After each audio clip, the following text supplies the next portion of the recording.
बारंबार प्रणाम एवं आए हुए आप सभी वैष्णव भक्त वृंदों को सबको जय श्री कृष्ण, जय सिया राम, जय श्रीमन नारायण, दिगंबरा।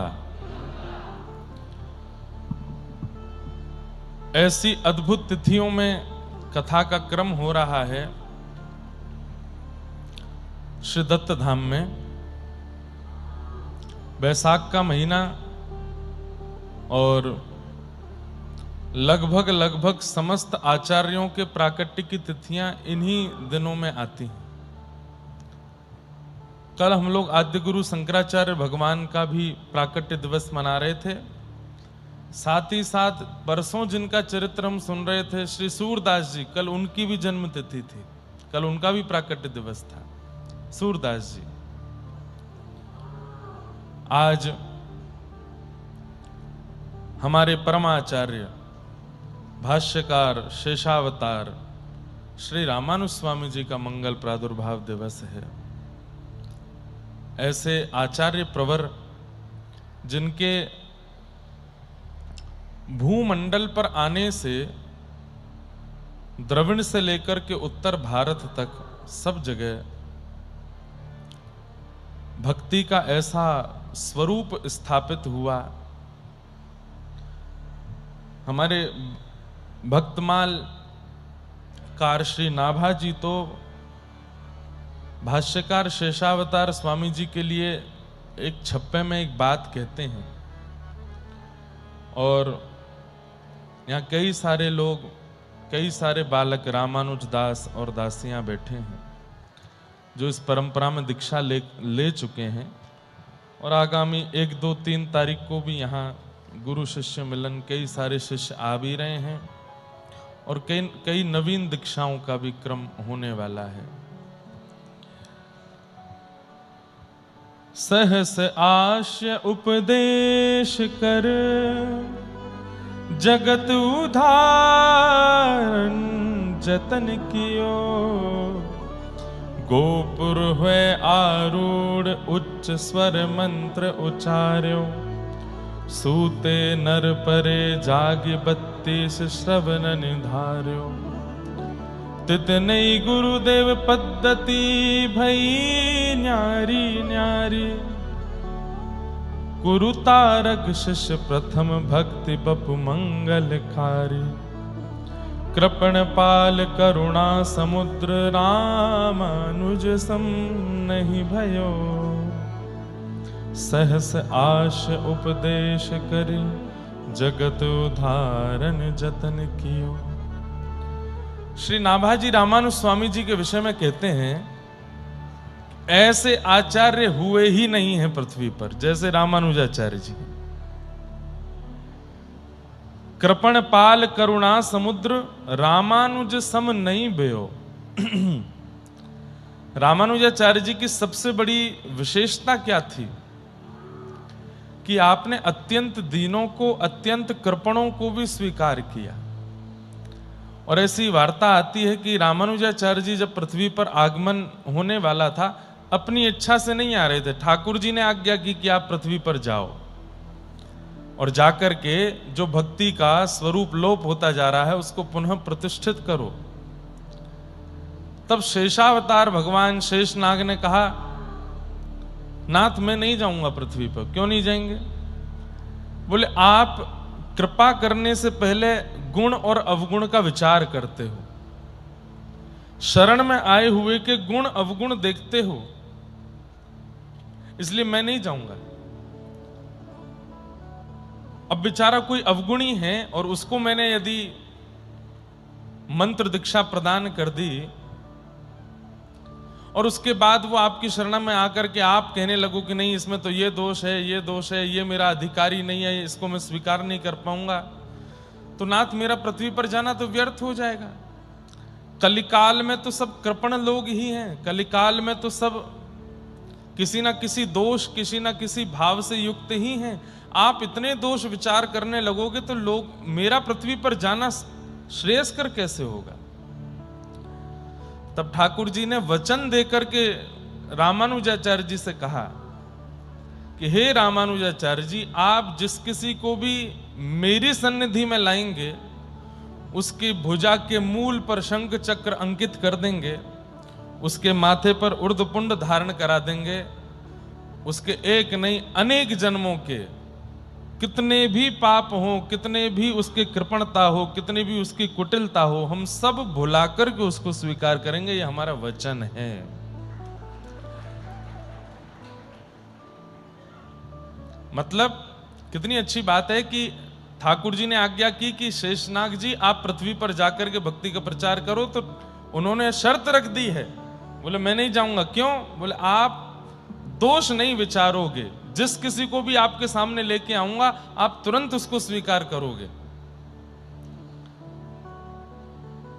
तो भगवान ने वचन देकर के कहा ठीक है हम वचन देते हैं, आप कैसे को भी मेरे सामने ले आइए, बस उसके भुजा के मूल में शंख चक्र अंकित हो जाए, माथे पर उर्ध्वपुंड होगा, तो उसके सारे दोष में चिंतन ही नहीं करूंगा, देखूंगा ही नहीं कि इसने क्या किया है।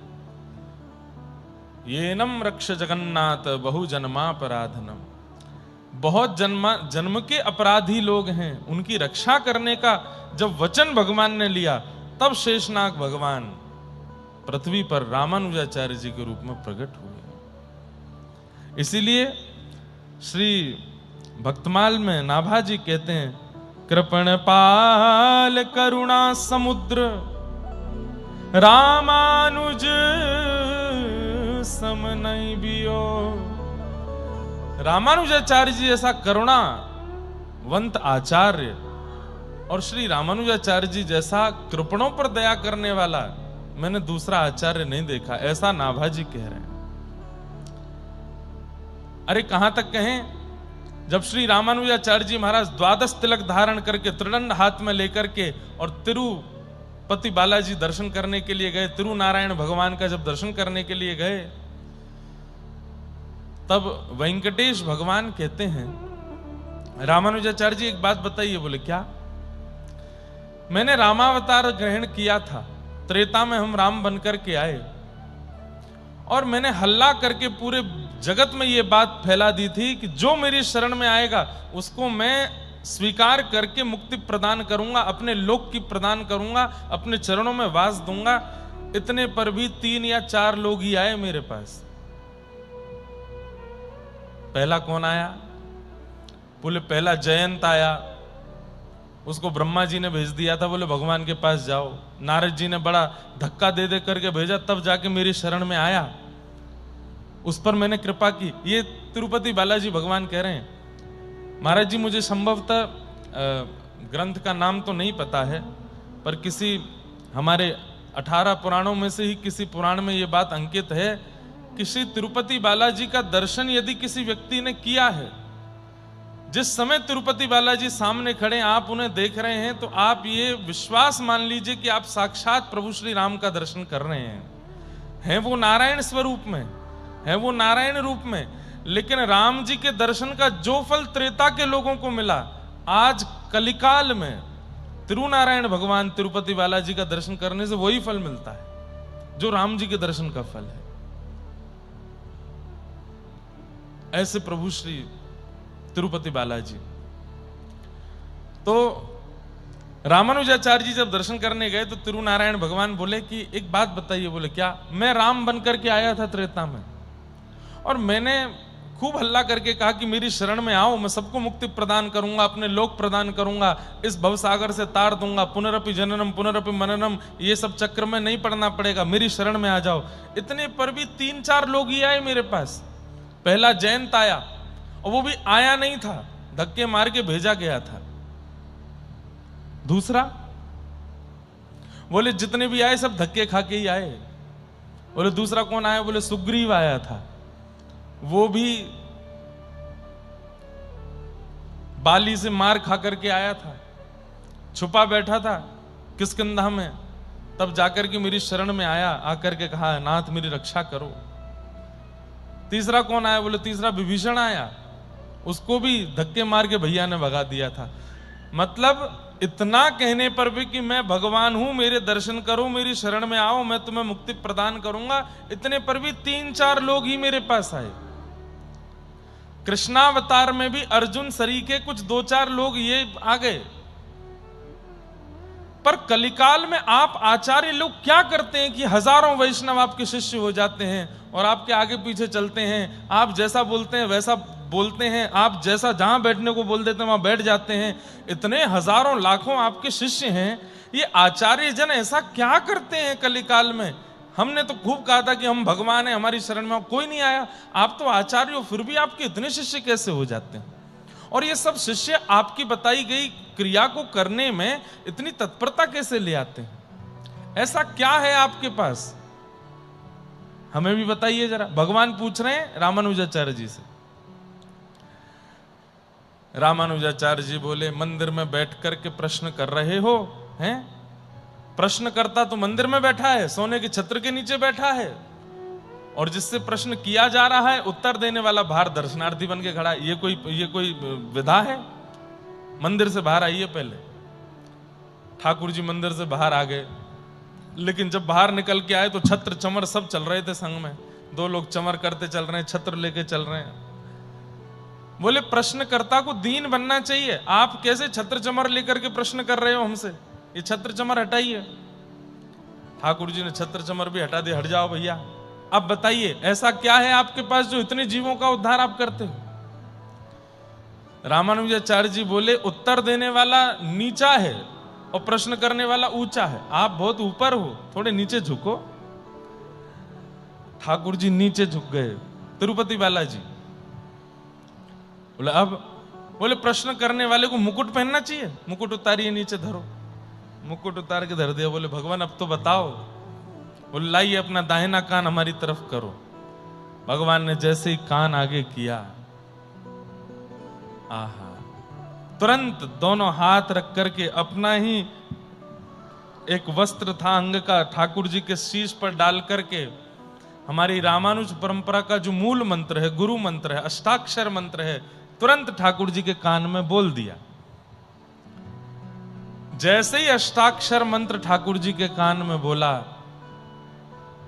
तिरुपति बालाजी बोले, ये क्या था? बोले, यही है जिससे इतने हजारों का कल्याण हो रहा है, इतने लाखों का कल्याण हो रहा है। बोले, ये तो मेरा नाम ही है। बोले, तो यही तो बताना चाहते थे, आपका नाम ही है हमारे पास, जो इन हजारों लाखों वैष्णवों का उद्धार कर रहा है, कल्याण कर रहा है, मंगलमय कर रहा है।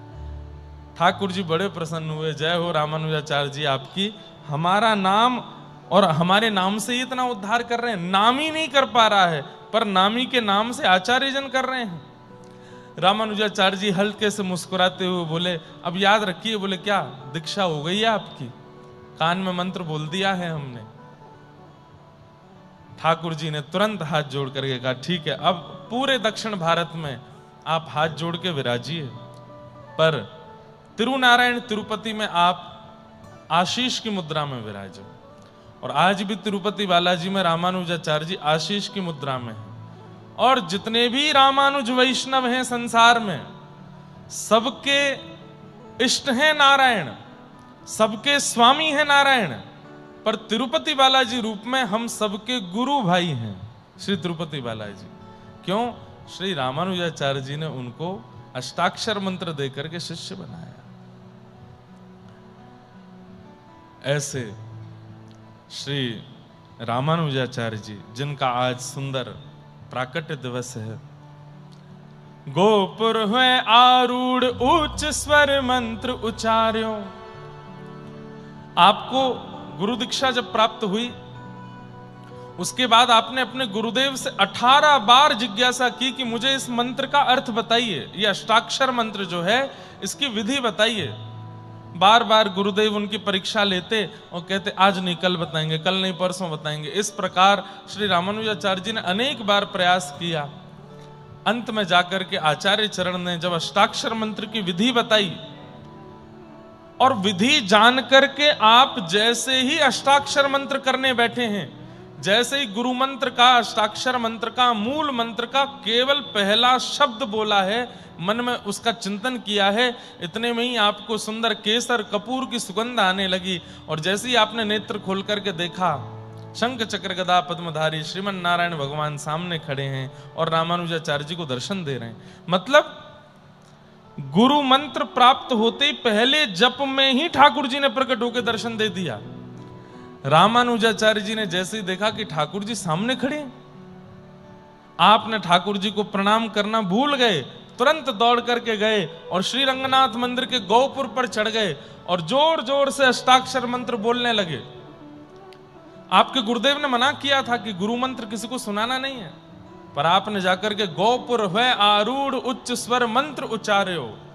गौपुरम मंदिर के शिखर, जो दक्षिण भारत शैली में जो मंदिर होते हैं उनके शिखर हमारे उत्तर भारत, महाराष्ट्र, मध्य प्रदेश से भिन्न होते हैं। वो कुछ ऐसे बनते हैं, उसको गौपुरम कहते हैं। उसके ऊपर रामानुजाचार्य जी चढ़ गए और जोर जोर से अष्टाक्षर मंत्र कहने लगे। आपके गुरुदेव ने जैसे ही सुना, आकर के खूब डांटे, ए रामानुजाचार्य क्या कर रहे हो, ये गुरु मंत्र सबको नहीं सुनाया जाता, नीचे आओ। रामानुजाचार्य जी नीचे आए, बोले जी भगवान।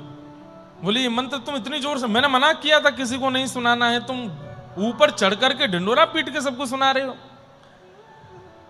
रामानुजाचार्य जी बोले गुरुदेव क्षमा करें। अरे क्षमा नहीं, तुमको पाप लगेगा, नरक में जाना पड़ेगा। बोले कि मुझे एक को पाप लगे चलेगा, पर मैंने जैसे ही अष्टाक्षर मंत्र बोला, मैं जप करने के लिए बैठा, तुरंत ही ठाकुर जी मेरे सामने खड़े होकर के दर्शन देने लगे। तो मैंने मन में विचार किया, जिस मंत्र की इतनी सामर्थ्य है कि एक बार उच्चारण करते ही ठाकुर जी सामने आ जाते हैं, इसको मैं गोपनीय नहीं रख सकता, इसको तो मैं पूरी दुनिया को बता दूंगा, सारे जगत को यह मंत्र पता चल जाना चाहिए, जिससे ठाकुर जी तत्क्षण प्रकट हो जाते हैं। इसलिए क्षमा करें गुरुदेव, मैं इसको गोपनीय नहीं रख पाया। ऐसे भाष्यकार श्री रामानुज स्वामी जी महाराज, अद्भुत चरित्र है आपका, अद्भुत सब भाव हैं, बहुत बृहद चरित्र है। हमें तो लगता है कि अष्ट सखाओं पे तो हम बोल ही रहे हैं, पर हमको तो मेरे पता नहीं क्यों दिमाग में नहीं आया कि सारे आचार्यों के बस उत्सव ही उत्सव आने वाले हैं। अभी एकादशी आएगी, उस दिन हृदयवंश महाप्रभु का प्राकट्य होगा, और भी आचार्यों के सब आचार्य इसी महीने में ही हुए हैं, सबके चरित्रों में ही निकलता। लेकिन अच्छा है, बल्कि और ये ऐसा कहते हैं बोनस हो गया है कि अष्ट सखाओं पे तो हम चर्चा कर ही रहे हैं, पर मूल आचार्यों की जो उत्सव प्रणाली है वो आएगी, तो उन आचार्यों का भी हम लोग स्मरण करते चलेंगे। ऐसे श्री रामानुजाचार्य जी को हम बारंबार प्रणाम करते हैं। आगामी 1, 2 और 3 मई को यहाँ एक महाराज जी से आज्ञा लेकर के गुरु शिष्य मिलन का एक क्रम रखा है। उसमें सबको आने की अनुमति तो नहीं रहेगी, क्योंकि एक प्रकार से गुरु शिष्य की वार्ताएं चलेंगी। तो अभी तक जितनों ने भी रामानुज परंपरा में दीक्षा ग्रहण की है इस व्यासपीठ से, वे सब बालक आएंगे और सबको आना ही है, अनिवार्य है। यदि वो नहीं पहुंच सकते हैं किसी कारण से, तो फिर 3 महीने बाद अगला गुरु शिष्य मिलन होगा, वहां आने का अब हर 3 महीने में एक क्रम होगा। लेकिन हमारी इस बात को आप बहुत सीरियस मत लेना, क्योंकि हमारे समय का कुछ पता नहीं चलता है। दत्त धाम में मुझे पता है कि मैं यहाँ से कहीं जाने वाला नहीं हूँ, इसलिए मैं सब बड़े आराम से यहाँ कर लेता हूँ। सुबह स्नान का क्रम है, खेल कूद का क्रम है, गुरुजनों से आशीर्वाद लेने का क्रम है, अध्ययन का, स्वाध्याय का क्रम है, यहाँ सब हो जाता है, क्योंकि यहाँ अनुष्ठान में रहते हैं, क्षेत्र से बाहर जाना नहीं है। और इस बार तो हम ज्यादा मिल भी नहीं रहे किसी से भी, अपने क्रम में ही इतने व्यस्त हो जाते हैं। तो 3 महीने बाद भी हम मिल पाएंगे उसकी भी हमको गारंटी नहीं है, लेकिन हाँ नासिक में 3 दिन मिलेंगे, इसलिए जो भी शिष्यगण हैं सबको आना ही है। और उन 3 दिनों में दीक्षा क्रम भी होगा गोदावरी जी के तट पर, तो उसका आनंद होगा। तब रामानुजाचार्य जी के बड़े मूल रहस्य सबके बारे में हम चर्चा करेंगे। हमारे परंपरा में 3 मंत्र होते हैं, मूल मंत्र, द्वय मंत्र और चरम मंत्र। चरम मंत्र की ऐसी सुंदर विधि है हमारी परंपरा में कि गीता जी का श्लोक है, सर्वधर्मान परित्यज्य माम एकम शरणम व्रज अहम त्वा सर्व पापेभ्यो मोक्षयिष्यामि मा शुच। ये हमारी परंपरा में तीसरा मंत्र दिया जाता है। और इसकी विधि इतनी सुंदर बताई कि आचार्य चरण कह रहे हैं नित्य अपने ठाकुर जी के सामने जाके गीता जी का ये श्लोक बोलिए। सब लोग ध्यान से सुनिए, ये सब सुन सकते हैं। मूल मंत्र द्वय मंत्र उसकी व्याख्या तो मंच से नहीं कर सकते, पर चरम मंत्र बोल देते हैं। कितना सुंदर है। सब लोग इधर देखना। हाँ, गौ माता आ गई एक और। अच्छा, इन्हीं को बुला रही थी क्या ये इतनी देर से? आ गई मेरी सखी आ गई।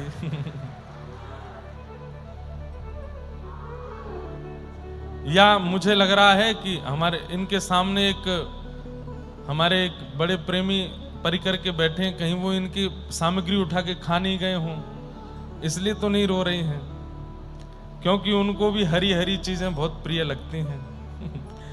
कहीं बेचारी कह रही हो है मेरी घास है तुम क्या खा गए उठा के। लेकिन अद्भुत है, ये सब दत्त धाम में ही होता है भैया, और दुनिया के किसी कोने में ये सब लीलाएं नहीं होती। अब बताओ क्या सुंदर भाव से गैया सन्मुख विराज रही हैं। और आज हमारे आचार्य का जन्मोत्सव, आचार्य का प्राकट दिवस है। कथा में गौ माता है। आज कथा के विश्राम में महाराज जी आज्ञा से श्री रामानु स्वामी जी का पंचामृत अभिषेक भी होगा।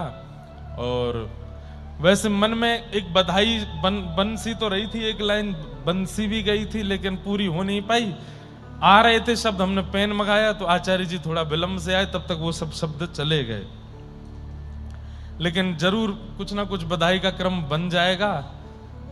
तो पंचपदी में या फिर कल कथा में अंत में सुना देंगे। आज रामानुजाचार्य पंचपदी में सुनाएंगे महाराज जी। पंचपदी होने के बाद जो अंत में जो एक कुछ अलग से भाव गाया जाता है, आज हमको अवसर मिले तो हम रामानुजाचार्य जी की बधाई का एक पद गा देंगे। और खूब सुंदर उसकी रचना, एक लाइन तो हो गई है पर अभी नहीं सुनाऊंगा, शाम को ही सुनाता हूं, तो उसको फिर प्रेम से गाएंगे। भाष्यकार शेषावतार श्री रामानुजाचार्य भगवान की। आज मंच का भी स्वरूप कितना सुंदर है। ऊपर श्री वैष्णव तिलक शंख चक्र विराजमान है, कदली के सुंदर वृक्ष। एक बार हमारे दत्त धाम के जितने भी बालक हैं, जो पूरा मंच और यहाँ की व्यवस्था देख, उनके लिए जोरदार ताली बजाओ। इतने महाराज जी के सानिध्य में, महाराज जी की आज्ञा से कार्य ऐसे होते हैं कि बड़े बड़े जो क्या बोलते हैं उनको, डिजाइनर, कौन से डिजाइनर होते हैं, डेकोरेटर, सब हार मान जाएंगे भैया। किसी को अगर बोल दो ऐसा बनाना है, वो नहीं बना पाएंगे। लेकिन हमारे दत्त धाम की हर चीज निराली है। दत्त धाम के नियम निराले, दत्त धाम का भोजन निराला, दत्त धाम का मंच निराला, व्यवस्था निराली, यहाँ के ठाकुर निराले, यहाँ के महाराज जी निराले, यहाँ के सब वैदिक ब्राह्मण निराले। अब आप जिन आचार्यों को मंच पर देख रहे हैं, ये भारत के गिने चुने में से एक ही, मतलब ऐसा कह दें, अब मुझसे तो कह रहे हैं कि भारत में ऐसे 2 ही होंगे, 3 ही होंगे ऐसा यज्ञ करने वाले, इतने विद्वान या आदि आदि। हम कहेंगे 2-3 मत कहो, यही हैं। और सबसे बड़ी बात, अभी कुछ दिनों पूर्व दत्त धाम में सोम याग हुआ था, और उसमें हमारे चारों गुरुदेवों को अग्निहोत्र की दीक्षा मिली।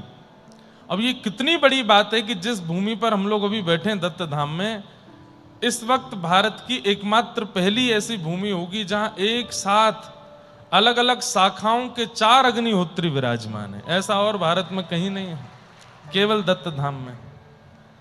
कल पलस्कर गुरु जी के सुंदर अग्निहोत्र का भी दर्शन किया।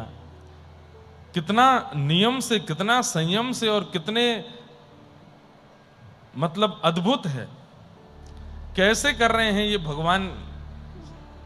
भगवान ही कराने वाले हैं या गुरु कराने वाले हैं। इतने नियमों में गृहस्थाश्रमी रह ले तो हम आप सब लोग तो कब के छोड़ छाड़ के सब चले जाएं, लेकिन ये सब सामर्थ्य दत्त प्रभु दे रहे हैं, पूज्य महाराज जी दे रहे हैं। इस स्थान की सामर्थ्य है। नहीं तो मानव देह मिलने के बाद में हम अनुष्ठान कर लें वही बहुत बड़ी बात है। हम इस मानव देह के द्वारा तीर्थ यात्रा कर लें बहुत बड़ी बात है। इस मानव देह के द्वारा 12 ज्योतिर्लिंग कर लें, सप्ताह कथा नियमित रूप से सुन लें, वाल्मीकि रामायण जी का पाठ, मानस जी का पाठ कर लें, बहुत बड़ी बात है, बहुत बड़ी बात है। लेकिन मानव देह मिलने के बाद में इस देह से, इस आत्मा से, इस बुद्धि से वेद को समर्पित होकर के अपने शेष जीवन को अग्निहोत्री होकर के समर्पित करना, ये बहुत विशेष बात है। ये सबके बस की बात नहीं है इसको करना, पर ये हो रहा है यहाँ पर, बड़ी बात है। सब दत्त प्रभु की कृपा है। हमारे चारों आचार्यों को भी हम प्रणाम करते हैं, और आपकी चरण रज तो माथे से लगाने की है कि आप लोग ऐसा कृत्य कर रहे हैं। जिस अग्निहोत्र को आप लोग साध रहे हैं, यदि उसकी कणिका भी हमें प्राप्त हो जाएगी तो हमारे ना जाने कितने पाप नष्ट हो जाएं। ऐसी अग्निहोत्र आप नियम धारण करके यहां रह रहे हैं, आपको प्रणाम। अद्भुत है, सब दत्त धाम का सब अद्भुत है। आज सुबह मैच हुआ था जिसमें वृंदावन वालों ने दत्त धाम वालों को उपहार रूप में विजेता दे दी, विजय दिया। हाँ, तो हम बड़े दानी हैं, वृंदावन वाले बहुत बड़े दानी हैं। हम लोगों को अच्छा लगता है कि दूसरे लोग उठें, वो हमसे आगे जाएं, उनकी विजय हो, उनकी जीत हो। अब महाराज जी ये 2 घंटे तो मेरे हैं। मैं सुबह भी बोला था, जब हमारे वो विकास गुरुजी माइक पे बोल रहे थे, मैंने कहा अभी तो मेरा मौन है, बोल लो आप, पर 3 बजे से कौन रोकेगा, तब तो मैं बोलूंगा। तो अब ये दुनिया, यहां बैठे कुछ लोगों को ही पता है कि सुबह मैच क्या हुआ था, दुनिया थोड़ी जानती है। उनको तो हम बता देते हैं कि हाँ हमने दान में दिया था, हमने। अच्छा, इसमें एक बात और है, महाराज जी ने क्या दिया था नियम, कि अगर दत्त धाम जीतता है तो दत्त धाम वृंदावन जाएगा, और वृंदावन में जाकर के दत्त यज्ञ का क्रम होगा। अरे सुनो तो सही बात, ये वही लोगों ने ताली बजाई जिनको पता ही नहीं है, इसीलिए तो बता रहा हूं। और अगर वृंदावन जीतता है, अगर वृंदावन जीतता है तो दत्त धाम वृंदावन आएगा और वहां पर दत्त यज्ञ करेंगे। और यदि दत्त धाम जीतता है तो वृंदावन से हम आप सब लोग हम आएंगे, और यहां पर आकर के भागवत जी का अनुष्ठान, और जितने रनों से महाराज जी आज्ञा करेंगे उतने ब्राह्मणों के द्वारा यहाँ वैदिक पाठ आदि वो सब होगा। अब महाराज जी अगर वृंदावन आएंगे तो वृंदावन में भीड़ बहुत है, बहुत सब गाड़ियां बहुत ज्यादा हो गई हैं, भीड़ भाड़ भी बहुत है। बिहारी जी, राधा रमन जी दर्शन करने भी नहीं जा पाते हैं। हमारी तो हालत ऐसी, वृंदावन में हम निकलते हैं तो वैसे ही वहां दिक्कत बहुत हो जाती है। तो सब लोगों ने, हमने रात में मंत्रणा की थी, करी थी ना, हाँ रात में हमने मंत्रणा की कि हमारा दत्त धाम आना ही ठीक रहेगा, अच्छा रहता है। यहां पर गोदावरी जी का तट है, वृंदावन में हम अनुष्ठान तो कर नहीं पाते, दत्त धाम में ही अनुष्ठान हो जाते हैं। तो कहीं अगर ऐसा होता कि हम जीत गए होते तो शायद हो सकता है कि अगले वर्ष फिर मैं दत्त धाम नहीं आता, क्योंकि दत्त धाम ही वृंदावन आ रहा है, इतना बड़ा यज्ञ होता तो जो 3 साल का क्रम है वो टूट जाता मेरा ना आने का। इसलिए अंतिम जब ओवर आए तो हमारे त्यागी जी बैठे हैं मंच पर, ये मेरी 3 बॉलों पे 3 छक्के मारे थे इन्होंने। आज तक ये पूरी दुनिया को बताते हैं कि मैंने महाराज जी की 3 गेंद पे 3 छक्के मारे। ये नहीं बताते कि महाराज जी उस समय 7 वर्ष के थे जब मैंने छक्के मारे।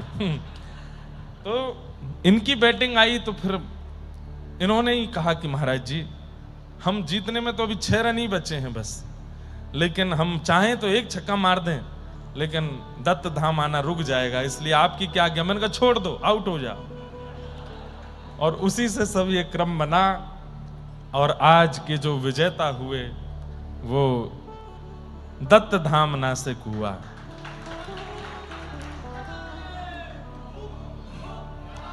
देखो इन्होंने क्या नया बनाया, पूछरी के लौठा की हुप हुप प्यारे।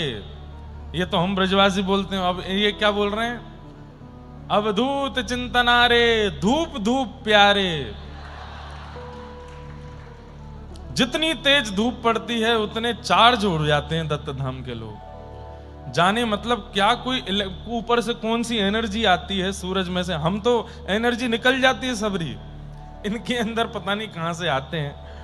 लेकिन सब विनोद की बात है, सब आनंद की बात है। हमारे महाराज जी तो दूसरों को गेंद दे ही नहीं रहे थे, उसमें ही कर रहे थे कि ये लोग जीत जाएं, वृंदावन वाले अतिथि हैं हमारे। लेकिन वो रात वाली मंत्रणा थी ना हमारी, इसलिए हम लोग खेल नहीं रहे थे ज्यादा। लेकिन खूब आनंद रहा। महाराज जी आप इतना स्नेह देते हैं, इतना प्रेम देते हैं, हमें तो ऐसा लगता है हम जिन जिन आचार्यों की चर्चा मंच पर बैठ करके कर रहे हैं, उन आचार्यों में, उन भक्तों में जो गुण हैं, और मैं वो बात तो बहुत आगे की हो गई, पर फिर भी उन सब गुणों को मैंने आप में दर्शन किया है, सब भावों का दर्शन किया है। पर कल मेरे मुख से एक बात निकली थी, आप उसको सत्य मान लीजिएगा। ठाकुर जी का हृदय जो है वो संत ही होते हैं, ठाकुर जी का मन जो है वो संत ही होते हैं। नासिक दत्त धाम में विराजमान श्री दत्त प्रभु अचल रूप से सामने बैठे हैं, सचल रूप से महाराज जी के रूप में ही हैं। आप दत्त प्रभु का हृदय ही हैं।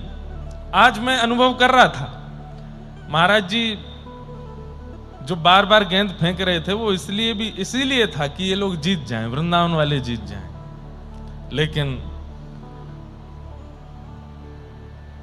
हमने 4 बार बैटिंग ली थी आज, क्योंकि वो मेरे अधिकार में थे। हैं?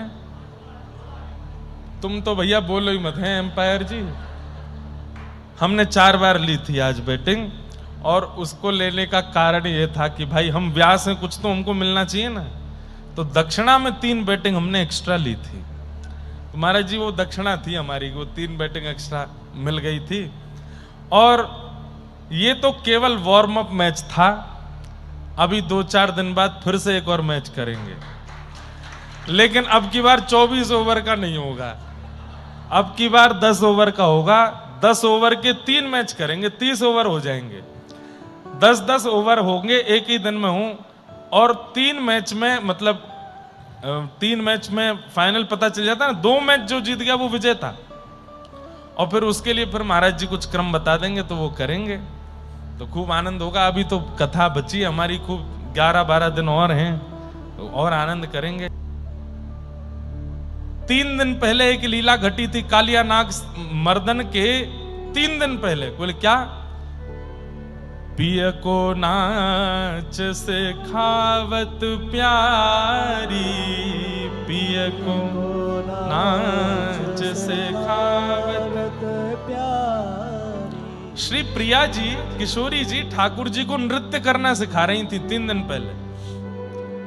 कैसे हाथ करने चाहिए, कैसे चरण करने चाहिए, कैसे मुख की आकृति बनानी चाहिए, कैसे नेत्रों की भंगिमा होनी चाहिए, सब ठाकुर जी को सिखा रही थी। सिखा दिया, सुबह से शाम तक सिखाया। शाम को किशोरी जी बोली अब सीख लिया, अब मैं बैठ करके देखूंगी, आप नृत्य करके दिखाओ। तो ठाकुर जी बोले 2 दिन रुक जाओ। बोले क्यों? 2 दिन बाद वृंदावन में बहुत सुंदर मखमली मंच आने वाला है, उस पर नृत्य करके दिखाऊंगा। तो आज जैसे ही कालिया नाग आयो तो ठाकुर जी बोले ये बढ़िया मंच मिलो है किशोरी जी। तो बाकी सब तो वहां दुखी हो रहे थे, पर दूर खड़ी हुई किशोरी जी, जैसे गुरु अपने शिष्य को मंच पर चढ़ करके अपनी प्रतिभा का स्वरूप प्रकट करते हुए जब गुरु दूर से दिखता है ना, तो जैसे शिष्य है, अब गुरुजन यहां बैठे हैं, अब इनके शिष्य जन जब वेद मंत्र बोलते होंगे तो निश्चित है इनके भी होठ चलते होंगे इनके भी होठ चलते होंगे। आप यहाँ ऐसे बोलना है, इतना अनुस्वार लेना है, ऐसे स्वर उठाना है, यहाँ छोड़ना है, हाँ बहुत अच्छा बहुत अच्छा। हंसते हंसते सामने बैठ करके प्रतियोगिता में शिष्य को देख करके गुरु के मुख से भी वही निकलने लगता है कि कहीं भूल भी रहा होगा तो मुझे देख करके याद आ जाएगा। ऐसे ही आज जब ठाकुर जी कालिया नाग पर नृत्य कर रहे हैं तो दूर किशोरी जी खड़ी हैं, और किशोरी जी खड़े होकर के ठाकुर जी को ताल दे रहे हैं। और जैसे ही ताल दे रहे हैं तो ठाकुर जी बार बार अपनी किशोरी जी के द्वारा सिखाए गए जो स्टेप्स हैं, ऐसे चरण धरना है, ऐसे हाथ करना है, ऐसे नेत्र घुमाने, वो सब का कर रहे हैं। और दूर खड़ी हुई किशोरी जी बड़ी आनंदित हो रही हैं। तो श्री जयदेव महाप्रभु कह रहे हैं मैं ब्रजवासियों की स्थिति नहीं बता रहा हूं। तो बोले किसकी स्थिति बता रहा हूं? बोले मैं किशोरी जी की स्थिति बता रहा हूं, उनका रंजन हो रहा है ठाकुर जी को देखते हुए। भैया इन आचार्यों के सन्निधि में जाकर के आपको ऐसे ऐसे रहस्य मिलेंगे जो कोई नहीं बता सकता। इन आचार्यों को अनुभव हो जाते हैं। सूरदास, तो हमारे सूरदास जी, उन्होंने क्या कहा कृष्णदास जी से कि कुछ नया लिखो। क्यों? क्योंकि तुम्हारे पदों में मेरी छाप दिखाई देती है, मेरी नकल करते हो ऐसा लगता है। तो कृष्णदास जी बोले आपने 1.25 लाख पद लिखे हैं, कितना भी लिख लूं मैं, कितना भी कुछ गा लूं, कहीं ना कहीं से आपका कुछ ना कुछ मेल हो ही जाएगा। अब ऐसा क्या लिखूं कि जो आपसे ना मेल खावे? सूरदास जी बोले बुद्धि का प्रयास करो और ठाकुर जी के चरणों में प्रेम भक्ति प्रकट करो, तो नकल नहीं लगेगी, कुछ नवीन लगेगा। कृष्णदास जी बोले 2 दिन का समय दीजिए, कुछ सोच के आता हूं। और वास्तव में ऐसा लिख के लाऊं का ही वर्णन, अपनी ही रूप लावण्य का ऐसा वर्णन कर रहे हैं जो सूरदास ने भी नहीं किया है। आहा,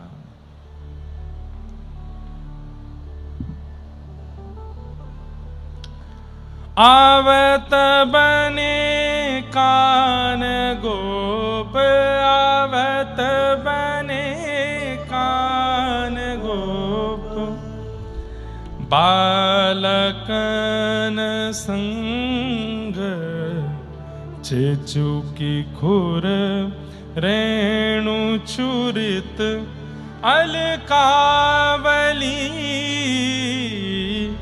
आवत बने कान गोप।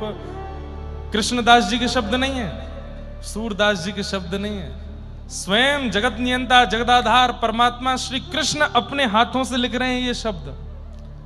क्या अर्थ है? आवत बने कान गोप। गोपाल जी गैया चरा करके लौट के आ रहे हैं नंद भवन, शाम की बेला, गौधूली बेला है, और कैसे लग रहे हैं? बालकन संग, साथ में ग्वाल बाल हैं, चेचुकी खुर रेणु छुरित।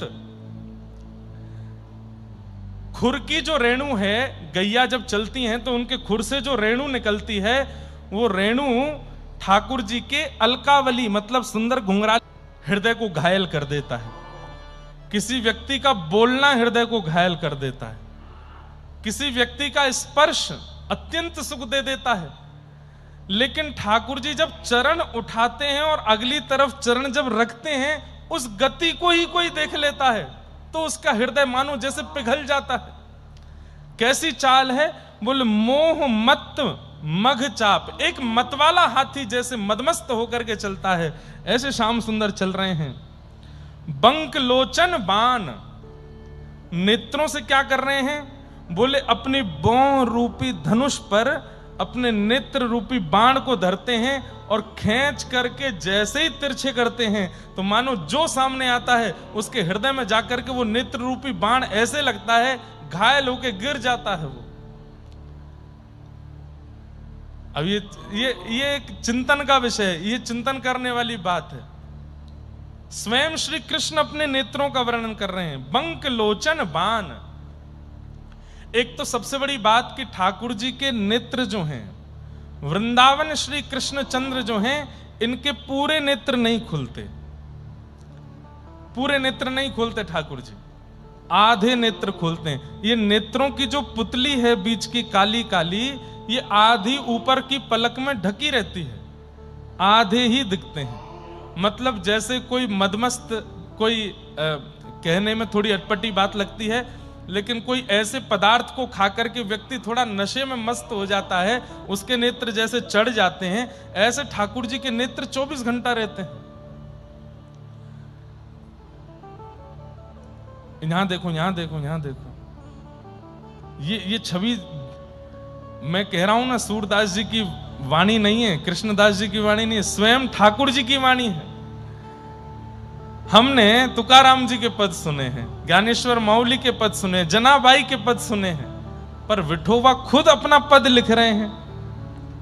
ऐसा कृष्णदास के साथ हुआ है। कृष्णदास जी के लिए ठाकुर जी लिख के गए, बोले कैसे नेत्र हैं, बंक लोचन बाण, आधे नेत्र खुलते हैं ठाकुर जी के, मानो ऐसा लगता है ये ऊपर की बोह जो है ये धनुष है और उस धनुष की जो पीछे की रस्सी है वो ठाकुर जी के ये ऊपर वाली पलकें हैं।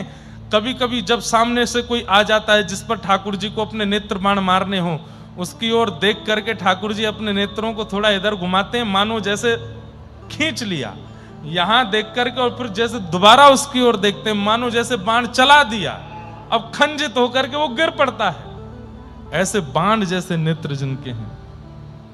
शीश शोभित मोर चंद्र। अच्छा, व्रज में ठाकुर जी मुकुट नहीं पहनते, व्रज में क्या पहनते हैं, हल्की सी पाग ठाकुर जी बांध लेते हैं कपड़े की, और सुंदर जो बड़े बड़े केश हैं। महाराज जी, ठाकुर जी का मुंडन संस्कार कब हुआ, 12 वर्ष बाद।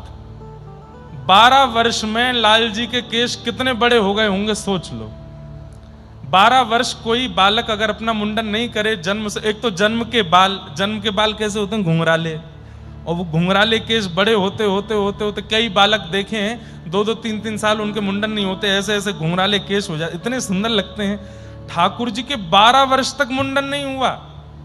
जब मथुरा में कंस वध किया, उसके बाद जब सांदीपनि विद्यालय पढ़ने के लिए गए, तब ठाकुर जी ने मुंडन कराया अपना, और चौड़ी चोटी रखी। तो इतने लंबे केश हैं कि ठाकुर जी की जो कद है, जो हाइट है, उससे बड़े तो बाल हैं ठाकुर जी के, ऐसे केश हैं। इसलिए नाथ द्वार में जो श्रीनाथ जी की श्रृंगार प्रणाली है, उसमें यहां बेणी आती है, ठाकुर जी के केश ऐसे गूंथ करके यहां आगे लाए जाते हैं। हमारे राधा वल्लभ जी में, बिहारी जी में, सब जगह बेणी जी आएंगी इधर, उसको वेणी बोलते हैं चोटी को, ठाकुर जी की इधर आती है। और एक और नई बात सुनाएं, श्राद्ध पक्ष में कभी आप दर्शन करने के लिए जाओगे श्रीनाथ जी में, तो ठाकुर जी की बेणी के दर्शन नहीं होते। क्यों? श्राद्ध पक्ष के समय पर ठाकुर जी की दान लीला चलती है। दान लीला मतलब द्वार पर मार्ग में खड़े होकर गोपियों से ठाकुर जी दान लेते हैं, दही का दान, मक्खन का दान, और फिर गोपियां जब नहीं देती तो ठाकुर जी छीन के भागते हैं। तो जब भागेंगे तो कहीं चोटी पकड़ में नहीं आ जाए, गोपियां पीछे से चोटी नहीं, क्योंकि ठाकुर जी कम से कम 2-4 बिलांत भग जाएंगे तब तो उनकी चोटी उठेगी, इतनी लंबी चोटी है। तो ठाकुर जी क्या करते हैं, चोटी गुथवा करके कमर पे उसको ऐसे लपेट लेते हैं चारों ओर, और उसके ऊपर क्षुद्र घंटिका की कोंदनी पहनते हैं चोटी के ऊपर। ऐसी अद्भुत झांकी है ठाकुर जी की, कितना वर्ण। कभी कभी ऐसा लगता है ठाकुर जी आ गए, सामने खड़े हो गए हैं। और ये सब कहां से अनुभव होता है, ये आचार्यों की वाणी से, इन वैष्णवों की वाणी से ये सब स्वरूप पता चलते हैं।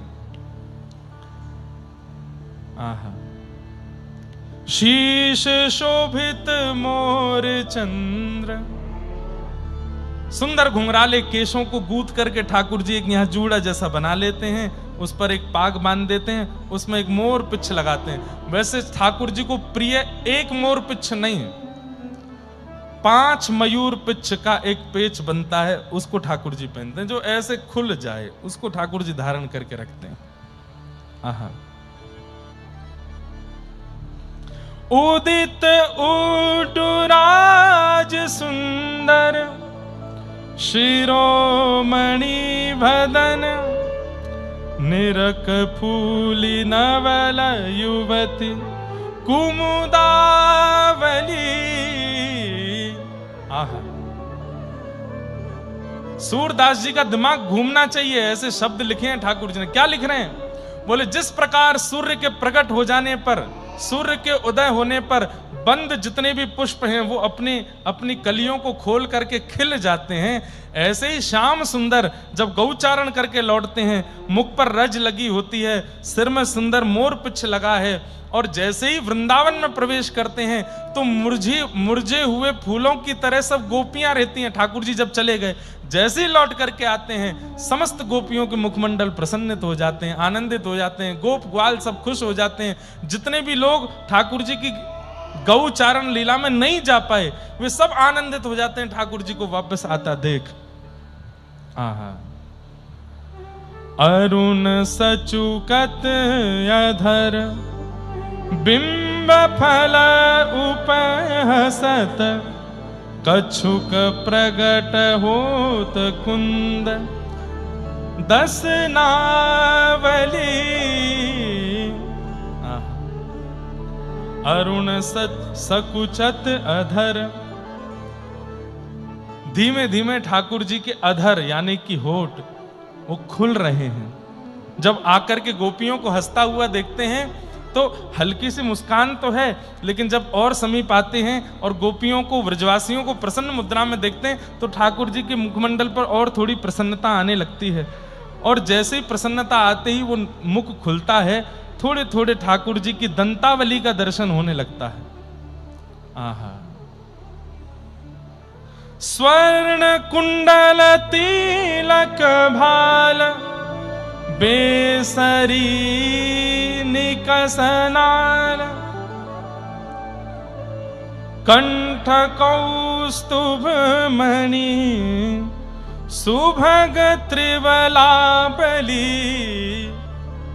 कानों में सुंदर स्वर्ण के कुंडल पहने हुए हैं, माथे पर सुंदर तिलक धारण किया है ठाकुर जी ने, नाक में बेसर पहनी है, नक बेसर पहनी है, कंठ कौस्तुभ मणि धारण करी हुई है और त्रिभलावली, त्रिभलावली मतलब तीन अंग से जो टेढ़े हैं ऐसे त्रिभलावली, चरण टेढ़े, कमर टेढ़े और गर्दन भी टेढ़ी। और ऐसे करते हुए ठाकुर जी जब चलते हैं त्रिभंग लली बनकर के, आहा कितने सुंदर लगते हैं। आहा, कर मुरली का अखिल मोहित गोपिका जन मनसी गंधित प्रेमावली। अपने अधर पर जब मुरली को धारण करते हैं, गोपिकाओं के जनमन का जब हरण कर लेते हैं ठाकुर जी। कटि क्षुद्र घंटिका कनक हीरा मई नाभि अंबुज वलित भृंग रोमावली। और अंत में क्या लिख रहे हैं? आहा, पीत के सई पाट धार धार सुंदर अंग अंग बजत नूपुर गीत भरत शब्दावली।